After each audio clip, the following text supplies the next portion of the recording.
नमस्कार, मी doctor Samir Mahajan, nephrologist and kidney transplant physician. मी कमलनयन बजाज हॉस्पिटल येथे कार्यरत आहे. आज आपण किडनी फेल्युअर आणि किडनी ट्रान्सप्लांटेशन बद्दल थोडीशी चर्चा करूयात. किडनी फेल्युअर म्हणजे काय? तर किडनीची कार्यक्षमता जेव्हा 10% कमी असते, 10% पेक्षा कमी होते, त्यावेळेला आपण रुग्णाला किडनी फेल्युअर किंवा रिनल फेल्युअर झाले आहे असे म्हणतो. किडनी फेल्युअर ही एक वेग टर्मिनॉलॉजी आहे. जसे की त्यात अनेक प्रकार असतात. अक्यूट किडनी इंजुरी जे की रिव्हर्सिबल आहे, क्रॉनिक किडनी डिसीज जे इरिव्हर्सिबल आहे, ऑब्स्ट्रक्टिव्ह युरोपॅथी म्हणजे लघवीच्या मार्गामध्ये अडथळा निर्माण झाल्यास किडनी फेल्युअर जे होते त्याला आपण ऑब्स्ट्रक्टिव्ह युरोपॅथी असे म्हणतो. असे अनेक प्रकार असतात किडनी फेल्युअरमध्ये.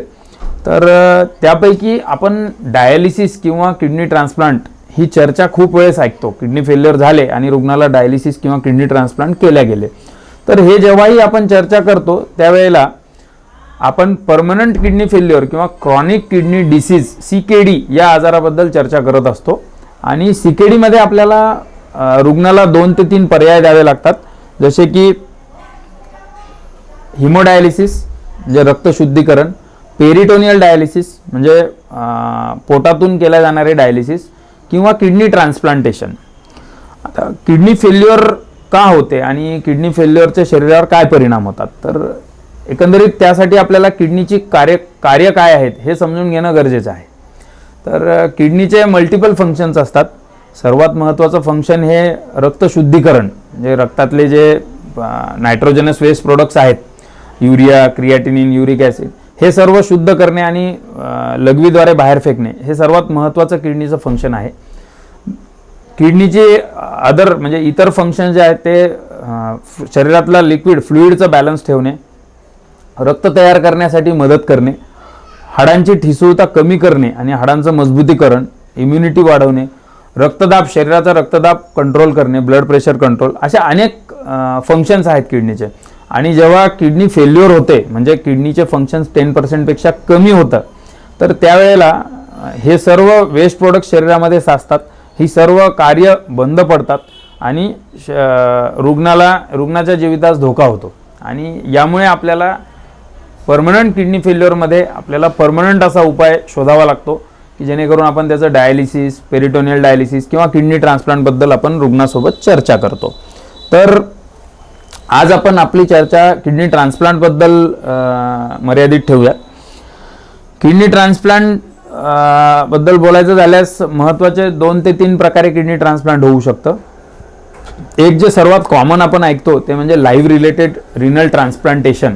म्हणजे रुग्णाच्या कुटुंबातील एखादा व्यक्ती त्यांना रुग्णाला किडनी देतो आणि त्यातून रुग्णाला नवीन किडनी मिळाल्यामुळे तो आपलं नॉर्मल पूर्ण आयुष्य जगू शकतो. एक झालं live related renal donor renal transplantation. दुसरा प्रकार जो आहे तो कॅडेवर किडनी ट्रान्सप्लांटेशन, कॅडेवर प्रोग्राम. कॅडेवर प्रोग्राम म्हणजे जे ब्रेन डेड रुग्ण असतात, ॲक्सिडेंट विक्टीम असतील, दुर्दैवाने अपघातात मृत्यू झालेले लोक, तर त्यांचं किडनी फंक्शन जर चांगलं असेल आणि कुटुंब तयार असेल ऑर्गन डोनेशनसाठी, तर ते ऑर्गन्स वेटिंग लिस्टमध्ये असणाऱ्या पेशंटसाठी जे वापरल्या जातात त्याला आपण म्हणतो कॅडेवर प्रोग्राम फॉर किडनी ट्रान्सप्लांटेशन. आणि त्या अंतर्गत जे किडनी ट्रान्सप्लांट होतात तेही केल्या जातात रुटीनली सगळीकडे. तर लाईव्ह डोनर किडनी ट्रान्सप्लांट जे आहे, लाईव्ह रिलेटेड रिनल ट्रान्सप्लांटेशन, त्यामध्ये 2 प्रकारे आपण त्यांना विभागू शकतो. लाईव्ह रिलेटेड किडनी ट्रान्सप्लांटेशन जे आफ्टर डायलिसिस म्हणजे डायलिसिस सुरू केल्यानंतर काही दिवसांच्या कालावधीनंतर सगळं वर्कअप आणि टेस्टिंग करून जे किडनी ट्रान्सप्लांट केलं जातं तो एक प्रकार आहे.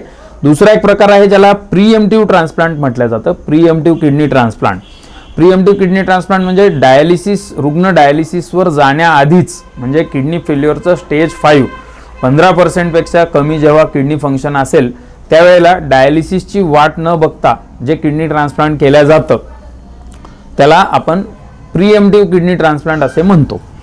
प्रीएम्प्टिव्ह किडनी ट्रान्सप्लांट नमूद करत असताना त्यात काही महत्त्वाचे मुद्दे आहेत जे मला सांगायची इच्छा आहे. ते म्हणजे प्रीएम्प्टिव्ह ट्रान्सप्लांट हे डायलिसिस सुरू करण्याआधीच केलं जातं. त्यामुळे बरेच लोक डायलिसिसवर जाण्याआधी आणि अगदी पेशंट सिरियस होण्याआधी किडनी ट्रान्सप्लांटबद्दल चर्चा अवॉइड करतात. टाळतात आणि बऱ्याच वेळेला या गैरसमजातून पेशंटचं नुकसान होते.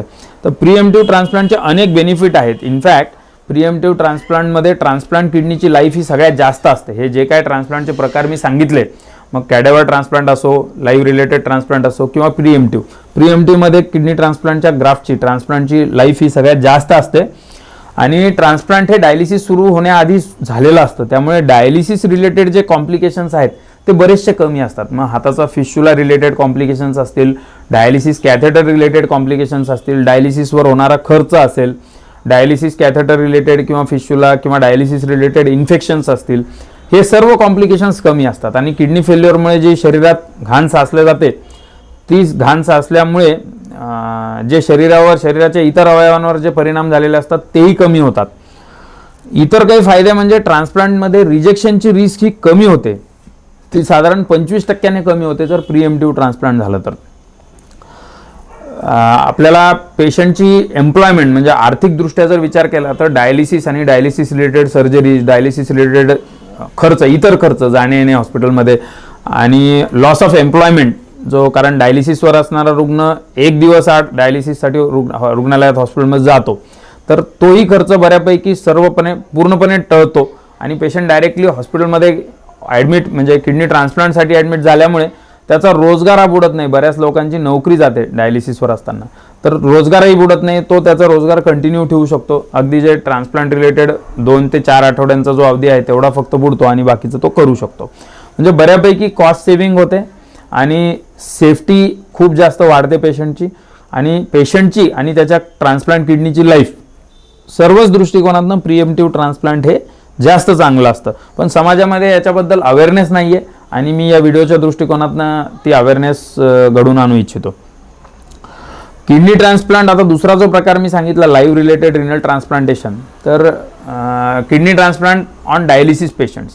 तर डायलिसिस सुरू असताना मग ते पोटातील डायलिसिस असो, पेरिटोनियल डायलिसिस किंवा हिमोडायलिसिस, रक्तशुद्धीकरण मशीनच्या साहाय्याने जे करतो आपण ते, तर ह्या कुठल्याही प्रकारच्या डायलिसिसवर पेशंट असताना पुढील कितीही कालावधीमध्ये, मग अगदी 2 महिने असो किंवा 2 वर्ष असो किंवा काही पेशंट्स अगदी 5 ते 10 वर्ष डायलिसिस नंतर सुद्धा ट्रान्सप्लांट करतात आणि त्यातही सक्सेस रेट हा चांगलाच आहे.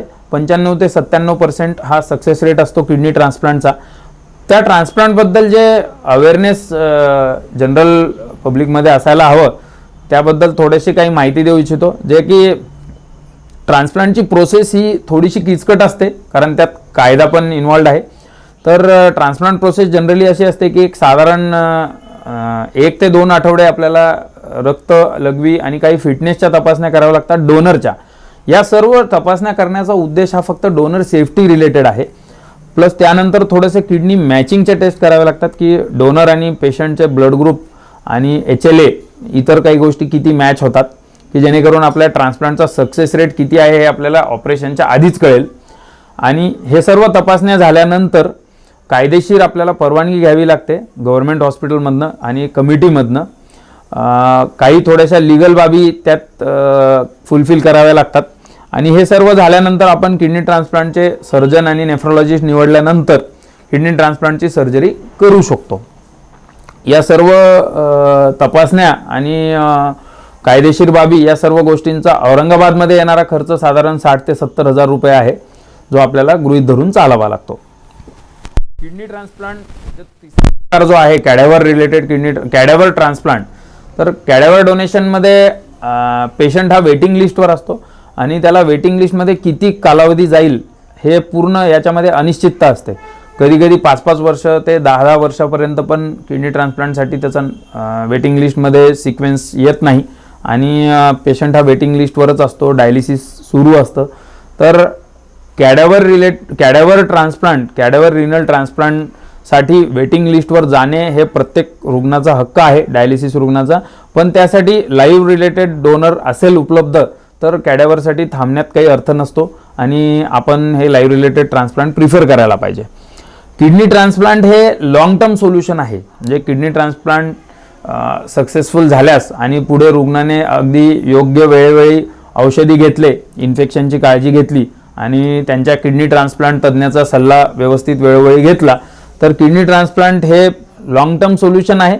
त्यामध्ये किडनीचे आयुष्य काही फिक्स नाही आहे, पण 10 ते 15, 20, 25 वर्षापर्यंत ही किडनी व्यवस्थित चालू शकते आणि त्यानंतरही काही अडचणी आल्यास त्याची ट्रीटमेंट आणि उपचार घेता येतात. आणि किडनी ट्रान्सप्लांट झाल्यानंतर पेशंट हा डायलिसिस मुक्त होतो, हा सर्वात मोठा त्याचा फायदा आहे.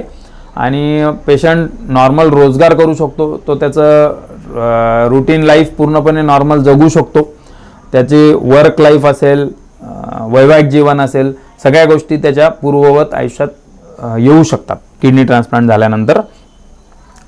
आता किडनी ट्रान्सप्लांटबद्दल आपण बऱ्यापैकी चर्चा केली आहे आणि आम्ही टॉपिक्स मुद्दाम सिंपल ठेवलेत की जस्ट जेणेकरून आपल्याला एक ग्रॉस आयडिया येईल. आपण यानंतरही ही चर्चा कंटिन्यू ठेवूयात.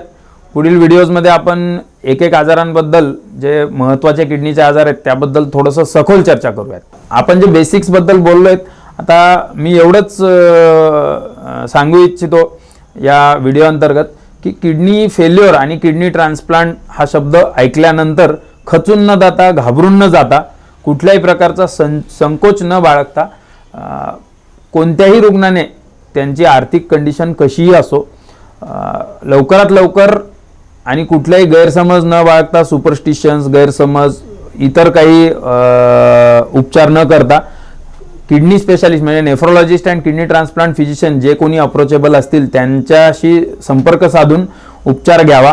आजच्या काळात अनेक उपचार पद्धती उपलब्ध आहेत आणि सोयीस्कर आणि कमी खर्चिक उपचार देखील उपलब्ध आहेत. सरकारी योजनाही उपलब्ध आहेत. त्यामुळे कुठल्याही प्रकारची भीती न बाळगता त्याची ट्रीटमेंट घ्यावी आणि लवकरात लवकर उपचार घ्यावे.